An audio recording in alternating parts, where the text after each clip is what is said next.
ಆತ್ಮೀಯ ವಿದ್ಯಾರ್ಥಿಗಳೇ, ನಾವು ಈಗಾಗಲೇ ಪಾಠವನ್ನು ಮುಗಿಸಿ ಯಾವುದೋ ಮಹರ್ಷಿ ವಚನ ಪಾಲನಂ ಎಂಬತಕ್ಕಂಥ ಪಾಠವನ್ನು ಮುಗಿಸಿದ್ವಿ. ಅದರ ಅಭ್ಯಾಸದಲ್ಲಿ ಅರ್ಧ ಭಾಗ ಆಗಿತ್ತು. ಅಂದರೆ ಕ್ವಶನ್ ನಂಬರ್ 1ನಲ್ಲಿ ಏಕವಾಕ್ಯೇನ ಸಂಸ್ಕೃತ ಭಾಷೆಯ ಉತ್ತರಂ ಲಿಖತ ಆಗಿತ್ತು. ಅನಂತರದಲ್ಲಿ ದಶವಾಕ್ಯೈ ಸಂಸ್ಕೃತ ಭಾಷೆಯ ಉತ್ತರಂ ಲಿಖತ, ಸಂಸ್ಕೃತ ಭಾಷೆಯ, ಕನ್ನಡ ಭಾಷೆಯ, ಆಂಗ್ಲ ಭಾಷೆಯವ ಉತ್ತರಂ ಲಿಖತ ಅಂತ. ಹಾಗೆ ಥರ್ಡ್ ಮೈನ್ನಲ್ಲಿ ಪಾಠನಾಮೌಲಿಕ್ಯ ಕಹ ಕಂ ಪ್ರತಿ ಅವದತ್ತು, ಇದಿಷ್ಟಾಗಿತ್ತು. ಇವತ್ತು ನಾವು ಅದರ ಫೋರ್ತ್ ಮೈನನ್ನು ನೋಡೋಣಂತೆ. ಇದರಲ್ಲಿ ಹೇಗಿದೆ ಅಂದರೆ, ಮಂಜೂಷಾತಃ ಸೂಕ್ತ ಪದಂ ಚಿತ್ವ ರಿಕ್ತಸ್ಥಾನಂ ಪೂರಯತ ಅಂತ. ಮಂಜೂಷಾತಃ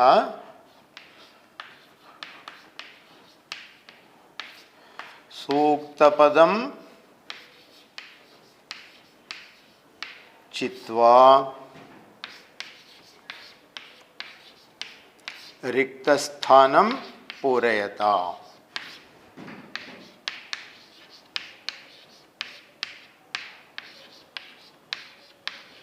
ಇಲ್ಲಿ ನೋಡಿ, ಗಮನಿಸಬೇಕಾಗಿರೋದು, ಡ್ಯಾಶಸ್ ಕೊಟ್ಟಿರ್ತಾರೆ, ಖಾಲಿ ಜಾಗವನ್ನು ಬಿಟ್ಟಿರ್ತಾರೆ, ಕೆಳಗಡೆಗೆ ಒಂದು ಬಾಕ್ಸ್ ಕೊಟ್ಟಿರ್ತಾರೆ. ಅದರಲ್ಲಿ ಅವಕ್ಕೆ ಬೇಕಾಗಿರುವಂಥ ಪದಗಳಿರ್ತವೆ. ನೀವು ಅದನ್ನು ಆಯ್ದುಕೊಂಡು ಸರಿಯಾದ ಪದ ಬರಿಬೇಕು. ಈಗ ಉದಾಹರಣೆ ನೋಡಿ, ತತ್ರ ಸತ್ರಂ ಪರಿತ್ರಾತುಂ, ತತ್ರ ಸತ್ರಂ ಪರಿತ್ರಾತುಂ ಅಂತ ಕೊಟ್ಟು ಅಲ್ಲಿ ಡ್ಯಾಶನ್ನು ಕೊಟ್ಬಿಟ್ಟು ಮಹಾಮುನಿಹಿ ಅಂತ ಕೊಟ್ಟಿದ್ದಾರೆ. ಕೆಳಗಡೆ ಬ್ರ್ಯಾಕೆಟ್ನಲ್ಲಿ ಕೊಟ್ಟಿದ್ದಾರೆ ಅದನ್ನ, ಅದು ವಿಶ್ವಾಮಿತ್ರೋ ಮಹಾಮುನಿಹಿ, ವಿಶ್ವಾಮಿತ್ರೋ ಮಹಾಮುನಿಹಿ. ಸೊ ಇಲ್ಲಿ ನೀವು ಬರೀ ವಿಶ್ವಾಮಿತ್ರ ಅಂತ ಒಂದು ಪದ ಬರಿಬಾರ್ದು, ನೆನ್ಪಿಟ್ಕೊಳ್ಳಿ. ಪೂರ್ಣ ವಾಕ್ಯ ಇರಬೇಕು. ತತ್ರ ಸತ್ರಂ ಪರಿತ್ರಾತುಂ ವಿಶ್ವಾಮಿತ್ರೋ ಮಹಾಮುನಿ ಅಂತ ಬರೆದು ಯಾವ ಪದವನ್ನು ನೀವು ಅಲ್ಲಿ ಸೇರಿಸಿರ್ತೇವೆ ಅದರ ಕೆಳಗಡೆಗೆ ಅಂಡರ್ಲೈನ್ ಮಾಡಿರ್ಬೇಕು, ಅಂದರೆ ಆ ಜಾಗವನ್ನು ಭರ್ತಿ ಮಾಡಿದ್ದೀರಿ ಅಂತ. ಹಾಗೆ ಎರಡನೇದು ದಶರಥ,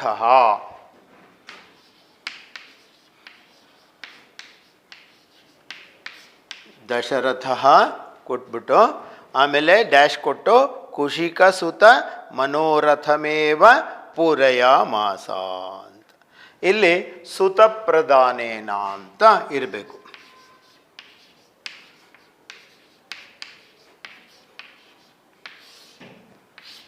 ಕುಶಿಕ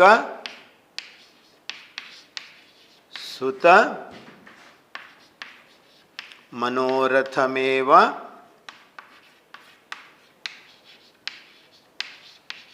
ಪೂರಯ ಮಾಸ.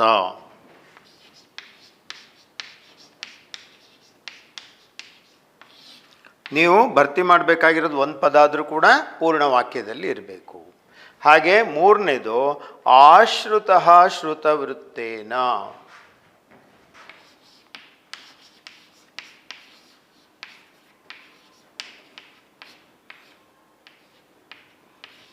ಆಶ್ರುತಃ ಶ್ರುತವೃತ್ತೇನ ಕೊಟ್ಬಿಟ್ಟು ಆಶ್ರುತಃ ಶ್ರುತವೃತ್ತೇನ ಕೊಟ್ಟು ತೇನ ಡ್ಯಾಶ್ ಕೊಟ್ಟಿದ್ದಾರೆ. ತೇನ ಸುಂದಪ್ರಿಯಾವಧಃ,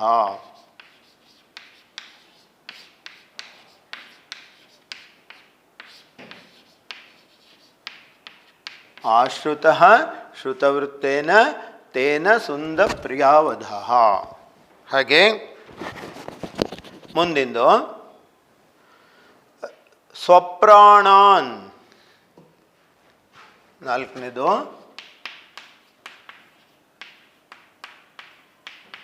ಸ್ವಪ್ರಾಣಾನ್ ಕೊಟ್ಬಿಟ್ಟು ಆಮೇಲೆ ಡ್ಯಾಶ್ ಕೊಟ್ಟಿದ್ದಾರೆ. ವೀರಪಾಣಂ ಅಕಲ್ಪಯತಂತ, ಅಲ್ಲಿ ರಾಮಬಾಣಾಯ,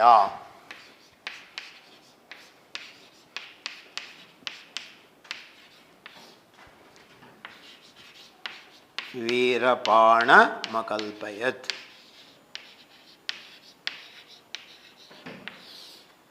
ಇಲ್ಲಿ ಸೊ ಈ 4 ಪದಗಳನ್ನು ಬ್ರ್ಯಾಕೆಟ್ನಲ್ಲಿ ಕೊಟ್ಟಿದ್ದಾರೆ. ಅಂದರೆ ರಾಮಬಾಣಸ್ಯ ವಿಶ್ವಾಮಿತ್ರೋ ಸುತಪ್ರಧಾನೇನ ಸುಂದಪ್ರಿಯಾವಧ ಅಂತ ಡ್ಯಾಶಸ್ಲೇ ಕೊಟ್ಟಿದ್ದಾರೆ. ಅದನ್ನು ನೀವು ನೋಡಿಕೊಂಡು ಆ ಡ್ಯಾಶ್ಗೆ ಭರ್ತಿ ಮಾಡಬೇಕು. ಅಂದರೆ ಕೆಳಗಡೆ ಬಾಕ್ಸ್ನಲ್ಲಿ ಕೊಟ್ಟಿದ್ದಾರೆ. ಅದರಿಂದ ಮಂಜೂಷಾತಃ, ಮಂಜೂಷ ಅಂದರೆ ಬಾಕ್ಸ್ ಅಂತ ಅರ್ಥ. ಇಲ್ಲಿ ಮಂಜೂಷಾದಲ್ಲಿ ಕೊಟ್ಟಿರ್ತಕ್ಕಂಥ ಪದಗಳು ನಿಮ್ಗೆ ಗೊತ್ತಿದೆಯಲ್ಲ, ಅದರಿಂದ ಅದನ್ನು ನಾನು ಬರೆದಿದ್ದೇನೆ. ಇದಾದಮೇಲೆ ಮುಂದಿನ ಪ್ರಶ್ನೆ ನೋಡಿ. ರೇಖಾಂಕಿತಾನಿ ಪದಾನಿ ಆಶ್ರಿತ್ಯ ಪ್ರಶ್ನ ನಿರ್ಮಾಣಂ ಕುರುತ ಅಂತ. ರೇಖಾಂಕಿತಾನಿ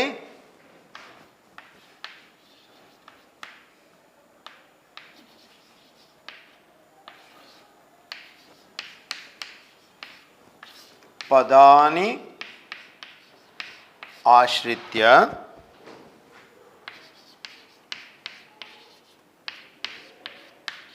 ಪ್ರಶ್ನ ನಿರ್ಮಾಣಂ ಕುರುತ.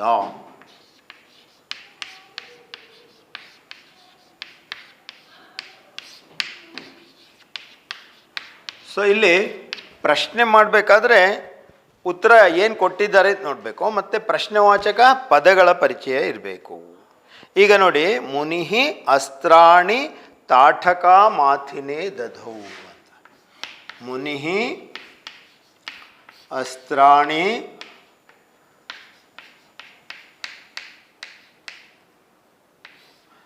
ತಾಟಕ ಮಾಥಿನೇ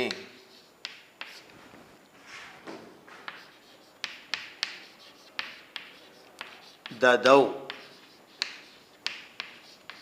ಇಲ್ಲಿ ಕೊಟ್ಟಿರ್ತಕ್ಕಂಥದ್ದು ತಾಟಕ ಮಾಥಿನೇ ಅನ್ನೋದು ರೇಖಾಂಕಿತವಾದ ಪದ.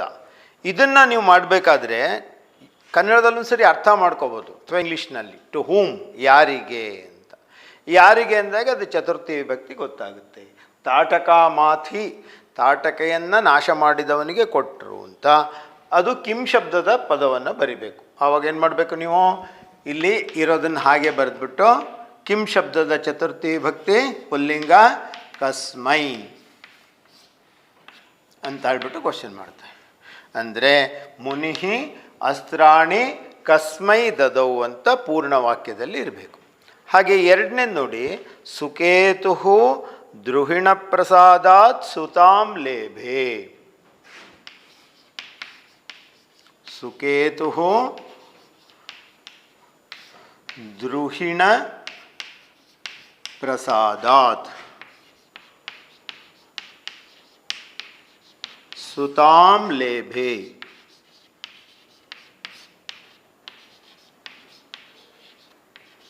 ಇಲ್ಲಿ ಸುತಾಂ ಅನ್ನೋದಕ್ಕೆ ನಾವು ರೇಖಾಂಕಿತವಾಗಿ ಮಾಡಿದ್ದೇವೆ, ಅಂಡರ್ಲೈನ್ ಮಾಡಿದ್ದೇವೆ. ಅದರಿಂದ ಸ್ತ್ರೀಲಿಂಗದಲ್ಲಿದೆ, ದ್ವಿತೀಯ ವಿಭಕ್ತಿ ಏಕವಚನದಲ್ಲಿದೆ. ಅದರಿಂದ ಮತ್ತೆ ಹಾಗೆ ಇರಬೇಕು, ಮುನಿಹಿ ದ್ರುಹಿಣ ಪ್ರಸಾದಾತ್ ಕಾಮ್ ಲೇಭೆ. ಹಾಗೆ ಮೂರನೇದು ನೋಡಿ, ರಾಮ ಸ್ತ್ರೀವಧ ಶಂಕಾಂ ಅಕರೋತ್. ರಾಮ ಸ್ತ್ರೀವಧ ಶಂಕಾಂ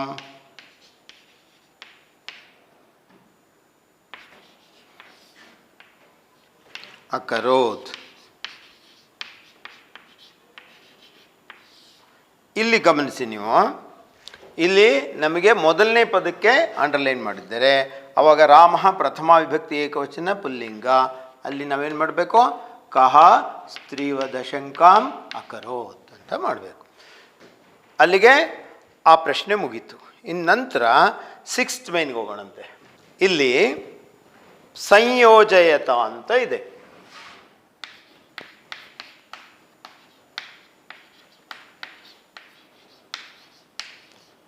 ಸಂಯೋಜಯತ ಅಂದ್ರೇನು, ಹೊಂದಿಸಿ ಬರೀರಿ ಅಂತ. ಬಹಳ ಸರಿ ನೀವು ಅದನ್ನು ತಪ್ಪು ಮಾಡ್ತೀರಿ. ಯಾಕೆಂದರೆ 2 ಪಟ್ಟಿ ಇರುತ್ತೆ.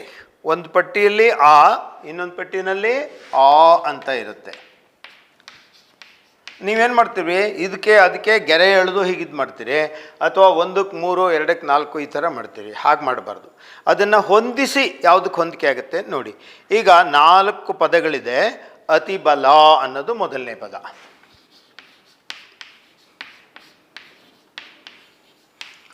ಹಾಗೆ ಎರಡನೇ ಪದ ನೋಡಿ ಶ್ರೀರಾಮ.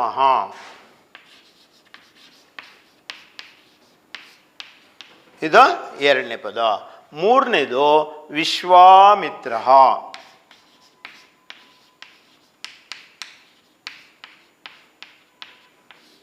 ಹಾಗೆ ನಾಲ್ಕನೇ ಪದ ಅಗಸ್ತ್ಯ.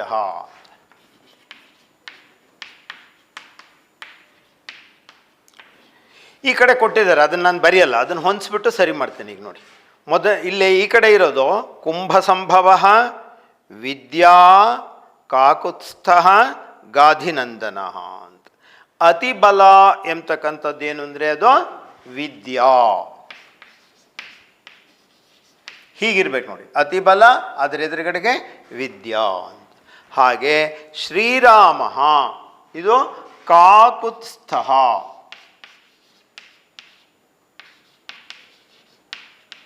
ಶ್ರೀರಾಮ ಕಾಕುತ್ಸ್ಥ. ನಂತರ ವಿಶ್ವಾಮಿತ್ರ ಗಾಧಿನಂದನ.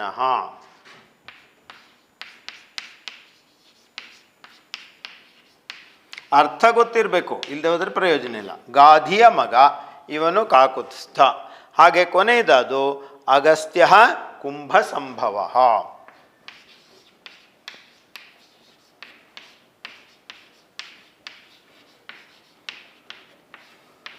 ಗಮನಿಸಿ, ಅತಿಬಲ ವಿದ್ಯಾ, ಶ್ರೀರಾಮ ಕಾಕುತ್ಸ್ಥ, ವಿಶ್ವಾಮಿತ್ರ ಗಾಧಿನಂದನ, ಅಗಸ್ತ್ಯ ಕುಂಭ ಸಂಭವ.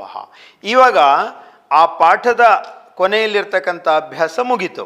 ನಾವೀಗ ಭಾಷಾಭ್ಯಾಸಕ್ಕೆ ಹೋಗೋಣಂತೆ. ನೋಡಿ, ವ್ಯಾಕರಣಾಂಶಗಳೆಲ್ಲ ಈ ಭಾಗದಿಂದಲೇ ನಿಮಗೆ ಆಯ್ದುಕೊಂಡಿರ್ತಕ್ಕಂಥದ್ದು. ಆ ಪಾಠದ ಪುಸ್ತಕದ ಕೊನೆಯಲ್ಲಿ ಭಾಷಾಭ್ಯಾಸ ಇರುತ್ತೆ, ಅದನ್ನು ಗಮನಿಸಿ. ಸಂಧಿಂ ವಿಭಜತ ಅಂತ ಕೊಟ್ಟಿದ್ದಾರೆ. ಒಂದು ಸಂಧಿಂ ವಿಭಜತ ಅಂದರೆ ಸಂಧಿಯನ್ನು ಬಿಡಿಸಿರಿ. ಈಗ ಕೊಟ್ಟಿದ್ದಾರೆ ನೋಡಿ, ಸಂಧ್ಯೇವ, ಸಂಧ್ಯೇವ. ಈಗ ಇದು ಪರಿನಿಷ್ಠಿತವಾಗಿರ್ತಕ್ಕಂಥ ರೂಪ. ನೀವು ಅದನ್ನೇನು ಮಾಡಬೇಕು? ಮೊದಲನೇ ಪದ ಸಂಧ್ಯಾ ಮತ್ತು ಅದಕ್ಕೆ ಸೇರಿಸಬೇಕಾದ್ದು ಇವ, ಇದನ್ನು ಮಾಡಬೇಕಾದ್ದು ಸಂಧ್ಯಾ ಇವ ಅಂತ. ಸಂಧಿ ಹೆಸರು ಬರಿಬೇಕಾದ್ದಿಲ್ಲ, ನೀವು ತಿಳ್ಕೊಂಡಿದ್ರೆ ಸಾಕು. ಹಾಗೆ ಪುನರಪಿ,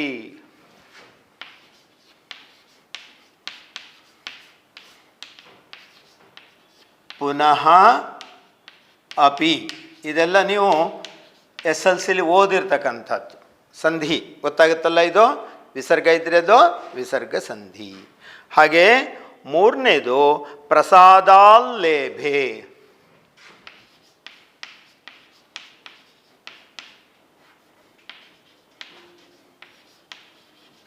ಪ್ರಸಾದಾಲ್ಲೇಭೆ, ಪ್ರಸಾದಾತ್ ಲೇಭೆ. ನೋಡಿ, ಈಗ ಸಂಧ್ಯಾ ಇವ ಸಂಧ್ಯೇವ, ಪುನಃ ಅಪಿ ಪುನರಪಿ, ಪ್ರಸಾದಾತ್ ಲೇಭೆ ಪ್ರಸಾದಾಲ್ಲೇಭೆ. ಮತ್ತೆ ಸಂಧಿಂ ಯೋಜಯತ, ಮುಂದಿಂದು ಸಂಧಿಂ ಯೋಜಯತ. ಇಲ್ಲಿ ಎರಡು ಪದ ಸೇರಿಸ್ಕೊಟ್ಟಿರ್ತಾರೆ, ನೀವು ಅದನ್ನು ಸೇರಿಸ್ಕೊಂಡು ಒಂದು ಪದವನ್ನಾಗಿ ಮಾಡಬೇಕು. ಸಂಧಿಂ ಯೋಜಯತ ಅಂತ. ಈಗ ನೋಡಿ, ಗಾಧ ಪ್ಲಸ್ ಇತರ, ಗಾಧ ಪ್ಲಸ್ ಇತರ ಅಂತ ಕೊಟ್ಟಿದ್ದಾರೆ. ಈ ತರಹ ನೀವು ಅದನ್ನು ಸೇರಿಸಿದರೆ ಗಾಧೇ ತರಹ. ನೀವು ಈ ಥರ ಪೂರ್ಣ ಬಿಡಿಸಿ ಬರೆದ್ರೆ ಮೌಲ್ಯಮಾಪನದಲ್ಲೂ ಕೂಡ ನಮಗೆ ಸುಲಭವಾಗುತ್ತೆ. ಆದ್ದರಿಂದ ಹೀಗೆ ಬರೀರಿ ಪದವನ್ನು. ಏತತ್ ಆಕರ್ಣ್ಯ,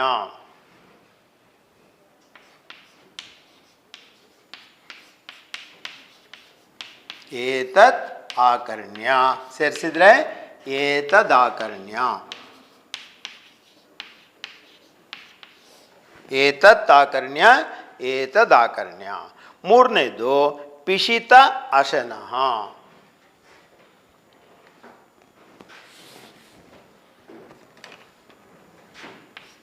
ಪಿಶಿತ ಅಶನಃ ಸೇರಿಸಿದ್ರೆ ಪಿಶಿತಾಶನಃ.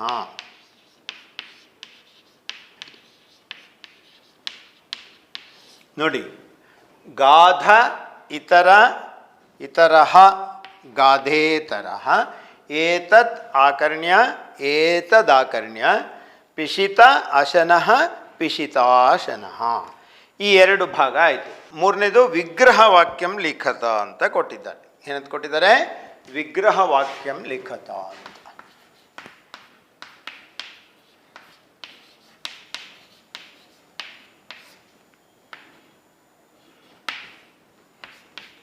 ವಿಗ್ರಹ ವಾಕ್ಯ ಅಂದರೆ ಸಾಮಾನ್ಯವಾಗಿ ನಿಮ್ಗೆ ಕೊಡ್ತಕ್ಕಂಥದ್ದು ಸಮಾಸಕ್ಕೆ ಸಂಬಂಧಪಟ್ಟಂಥದ್ದು. ಸಮಸ್ತ ಪದವನ್ನು ಕೊಟ್ಟಿರ್ತಾರೆ. ಗಾಧಿನಂದನ ಅಂತ ಕೊಟ್ಟಿದ್ದಾರೆ.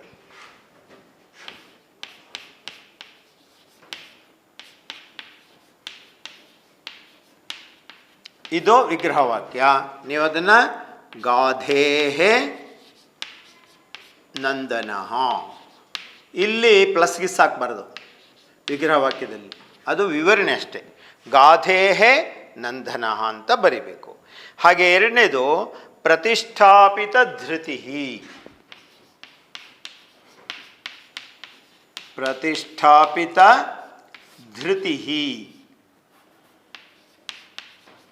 ಇದು ಪ್ರತಿಷ್ಠಾಪಿತ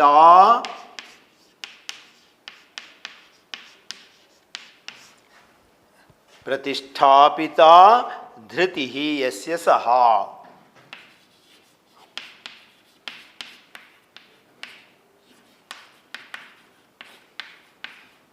ಪ್ರತಿಷ್ಠಾಪಿತ ಧೃತಿ ಯಸ್ಯ ಸಹ. ಹಾಗೆ ಮೂರನೇದು ಕೌಸಲ್ಯಾ ಜಾನಿಹಿ.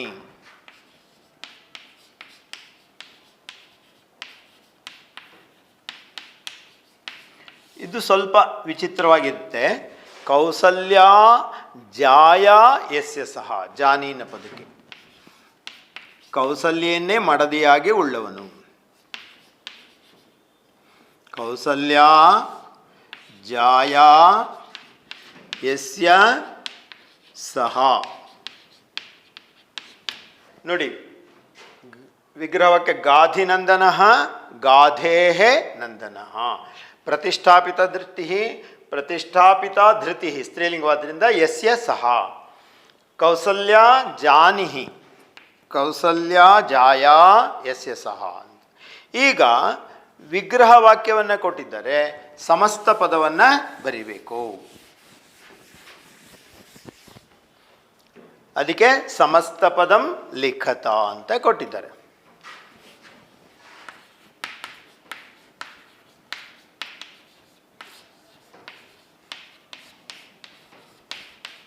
ಸಮಸ್ತ ಪದಂ ಲಿಖತ ಅಂತ. ಸಮಸ್ತ ಅಂದರೆ ಸಮಾಸವಾಗಿರೋದು ಅಂತ ಅರ್ಥ. ಗೊತ್ತಾಯ್ತಾ? ವಿಧಿಂ ಅನತಿಕ್ರಮ್ಯ ಅಂತ ಇದೆ. ವಿಧಿಂ ಅನತಿಕ್ರಮ್ಯ. ಇದಕ್ಕೆ ಸಮಸ್ತ ಪದ ಯಥಾವಿಧಿ. ಅವ್ಯಯ ಭಾವದಲ್ಲಿ ಬೇರೆ ಪದನೇ ಬರುತ್ತೆ. ಇಡೀ ಪದ ಅವ್ಯಯವಾಗುತ್ತೆ. ಯಥಾ ವಿಧಿ. ವಿಧಿಂ ಅನತಿಕ್ರಮ್ಯ ಯಥಾವಿಧಿ. ವಿಸರ್ಗ ಹಾಕಬಾರ್ದು ಅದಕ್ಕೆ. ಹಾಗೆ ವೀರಾಣಾಂ ಪಾನಂ. ವೀರಾಣಾಂ ಪಾನಂ. ವೀರ ಪಾಣಂ ಅಂತಾಗುತ್ತೆ. ಇಲ್ಲಿ ವ್ಯಾಕರಣ ವಿಶೇಷದಿಂದ ನಕಾರ ನಕಾರವಾಗುತ್ತೆ, ನೆನ್ಪಿಟ್ಕೊಳ್ಳಿ. ವೀರ ಪಾಣಂ ಅಂತ. ಹಾಗೆ ಕರ್ಣಯೋ ಪರುಷಂ.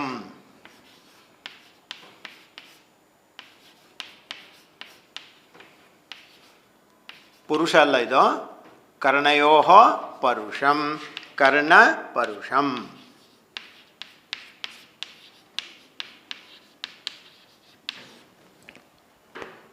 ವಿಧಿಂ ಅನತಿಕ್ರಮ್ಯ ಯಥಾವಿಧಿ. ವೀರಾಣಾಂ ಪಾನಂ ವೀರಪಾಣಂ. ಕರ್ಣಯೋ ಪರುಷಂ ಕರ್ಣ ಪರುಷಂ. ಈಗ ಮುಂದಿನ ಪ್ರಶ್ನೆ ಅಂದರೆ ನಾಲ್ಕನೇದು. ನಾಲ್ಕಾಯ್ತಲ್ವ? ಐದನೇದು. ರಿಕ್ತಸ್ಥಾನೆ ಸೂಕ್ತ ವಿಭಕ್ತಿ ರೂಪಂ ಲಿಖತ ಅಂತ.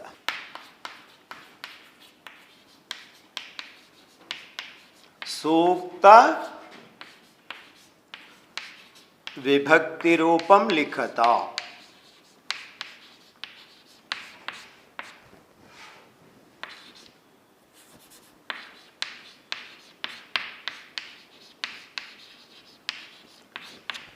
ಒಂದು ವಚನ ಕೇಳಿರ್ತಾರೆ ಅಷ್ಟೇ. ಈಗ ನೋಡಿ, ತಾಟಕ ತಾಟಕೆ ಅಂತ ಕೊಟ್ಟಿದ್ದಾರೆ. ಪ್ರಥಮ ಏಕವಚನ ದ್ವಿವಚನ ಕೊಟ್ಟಿದ್ದಾರೆ, ಬಹುವಚನ ಬರಿಬೇಕು. ತಾಟಕಾಹ, ಇದು ನೀವು ಬರಿಬೇಕಾದ್ದು. ಹಾಗೆ ಇನ್ನೊಂದು ನೋಡಿ, ಮಿತ್ರೇಣ ಮಧ್ಯ ಡ್ಯಾಶ್ ಕೊಟ್ಟಿದ್ದಾರೆ. ಮಿತ್ರೇಣ ಅಂದರೆ ನಿಮಗೆ ಶಬ್ದಗಳು ಗೊತ್ತಿರಬೇಕು. ಮಿತ್ರಾಭ್ಯಾಂ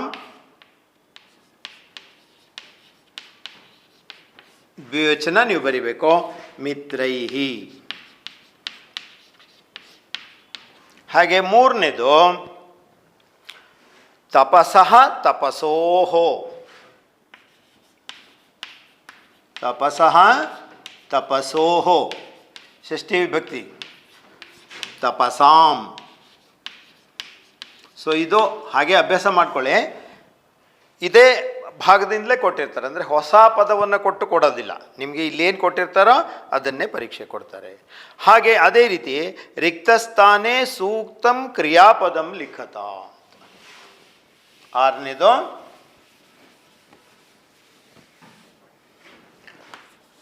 ರಿಕ್ತಸ್ಥಾನೆ ಸೂಕ್ತಂ ಕ್ರಿಯಾಪದಂ ಲಿಖತ. ಇದಕ್ಕೂ ಕೂಡ ಗೊತ್ತಿರಬೇಕು ನಿಮಗೆ, ಲಕಾರಗಳು ಹಿಂದೆ ಅಭ್ಯಾಸ ಮಾಡಿರೋದು.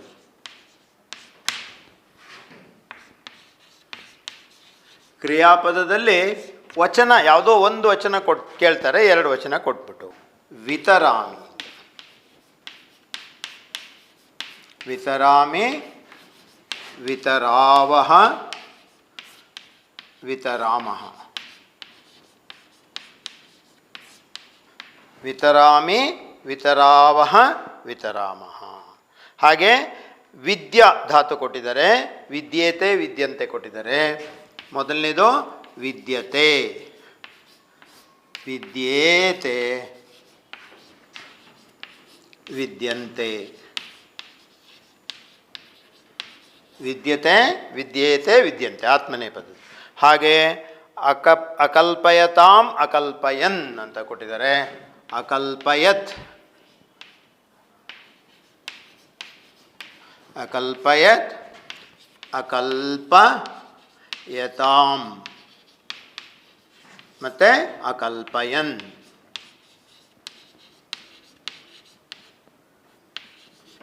ನೋಡಿ ಈಗ ವಿತರಾಮಿ, ವಿತರಾವಹ, ವಿತರಾಮಃ, ವಿದ್ಯತೆ, ವಿದ್ಯೇತೆ, ವಿದ್ಯಂತೆ, ಅಕಲ್ಪಯತ್, ಅಕಲ್ಪಯತಾಂ, ಅಕಲ್ಪಯನ್. ಹಾಗೆ ಏಳನೇ ಪ್ರಶ್ನೆ, ಪದ ಪರಿಚಯಂ ಕುರುತ.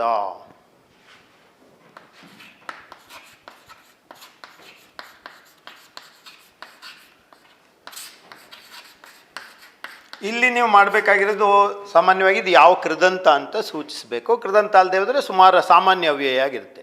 ಆಕರ್ಣ್ಯ, ಇದು ಲೆಬಂತಾವ್ಯಯಂ ಅಂತ ಬರಿಬೇಕು. ಆಕರ್ಣ್ಯ ಲೆಬಂತಾವ್ಯಯಂ. ಹಾಗೆ ಇನ್ನೊಂದು ವಿಧಾತುಂ. ತುಂಬಂದರೆ ಗೊತ್ತಾಗತ್ತೆ ನಿಮಗೆ. ಇದು ತುಮುನ್ನಂತಾವ್ಯಯಂ.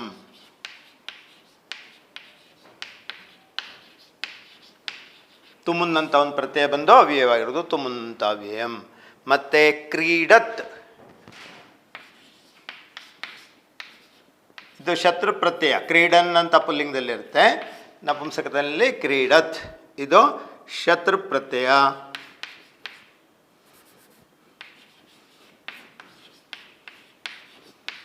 ವರ್ತಮಾನ ಕೃದಂತಂ.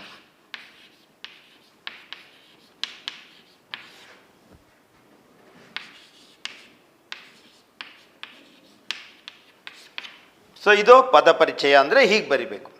ಆಮೇಲೆ ಸಮಾನಾರ್ಥಕ ಪದಂ ಲಿಖತ. ಗೊತ್ತಾಯ್ತಲ್ಲ ಇದು? ಆಕರ್ಣ್ಯ ಲೆಬಂತಾವ್ಯಯಂ ವಿಧಾತುಂ ತುಮುನ್ನಂತಾವ್ಯಯಂ ಕ್ರೀಡತ್ ಶತ್ರು ಪ್ರತ್ಯಯ ವರ್ತಮಾನ ಕೃದಂತಹ. 8ನೇದರಲ್ಲಿ ನಿಮಗೆ ಸಮಾನಾರ್ಥಕ ಪದಂ ಲಿಖತ. ಒಂದು ಪದ ಬರೆದ್ರೆ ಸಾಕು.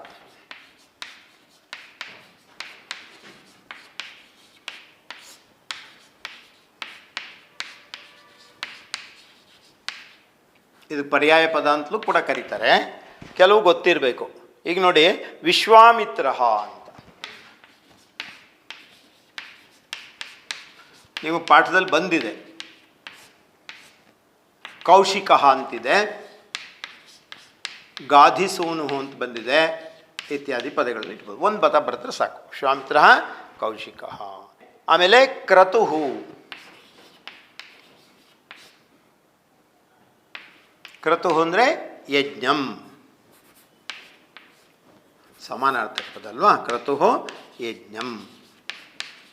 ಸುಮಾರು ಪದಗಳಿದೆ, ಮಖಃ ಇತ್ಯಾದಿಗಳು. ಹಾಗೆ ಯಾತುಧಾನಃ ಗೊತ್ತಿರಬೇಕು, ಅರ್ಥ ಇಲ್ಲದೆ ಹೋದರೆ ಬರೆಯೋಕ್ಕಾಗಲ್ಲ. ಯಾತುಧಾನ ಅಂದರೆ ರಾಕ್ಷಸ. ಸೊ ವಿಶ್ವಾಮಿತ್ರ ಕೌಶಿಕ ಕ್ರತುಹು ಯಜ್ಞಂ ಯಾತುಧಾನ ರಾಕ್ಷಸ. ಇದು 8ನೇದು. 9ನೇದು ಅದು ವಿರುದ್ಧಾರ್ಥಕ ಪದಂ ಲಿಖತ.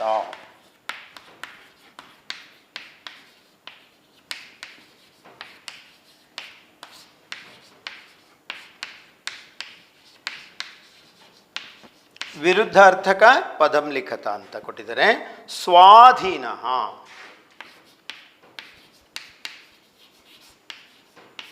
ಇದಕ್ಕೆ ಈ ಥರ ಚಿಹ್ನೆ ಹಾಕಿ. ಪರಾಧೀನ, ಸ್ವಾಧೀನ ಪರಾಧೀನ. ಪರ್ಯಾಪ್ತಂ, ಅಪರ್ಯಾಪ್ತಂ.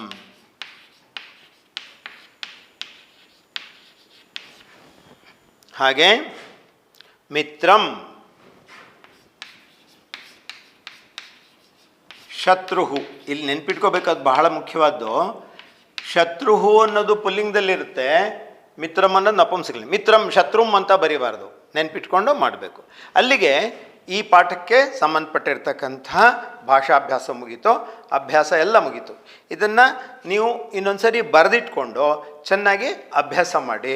ಆವಾಗ ನಿಮಗೆ ಪರೀಕ್ಷೆಗೂ ಕೂಡ ಸುಲಭವಾಗುತ್ತೆ, ಮತ್ತು ಅರ್ಥ ಮಾಡಿಕೊಂಡು ಪ್ರಶ್ನೆಗಳನ್ನು ಉತ್ತರಿಸಬೇಕು. ಧನ್ಯವಾದಗಳು.